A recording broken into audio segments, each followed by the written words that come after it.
శాస్త్రి గారి name first time నేను మహర్షి సినిమాలో సాహసం నా పదం రాజసం నారదం సాగితే ఆపడం సాధ్యమా రెండో చరణం ఇస్ అల్టిమేట్.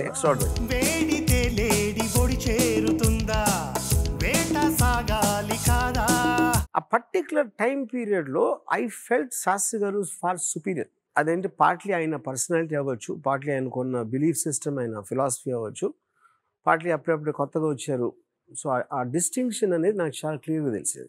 అన్నపూర్ణ స్టూడియోస్లో ఒక చెట్టు కింద కూర్చుని పల్లవి ట్యూన్ వినగానే బొటనీ పాట ఉంది, మ్యాటనీ ఆట ఉంది, దేనికో ఓటు చెప్పరా అని. హిస్టరీ లెక్చర్ ఉంది, మిస్టరీ పిక్చర్ ఉంది, సోదరా ఏది బెస్ట్ రా. నా సినిమా నేను తీస్తాను, చూస్తే చూడండి లేకపోతే మానేయండి అని అది ఎన్నిసార్లు చెప్పినా ఎవరికి అర్థం కాదు. వాస్తవానికి ఏ డైరెక్టర్ ఉన్నా తనకు చేతనైందే తీయగలదు. ఇది కూడా నాకు శాస్త్రి గారికి చాలాసార్లు. నా ఉచ్ఛ్వాసం కవనం ప్రతి ఆదివారం ఉదయం 9:30 గంటలకు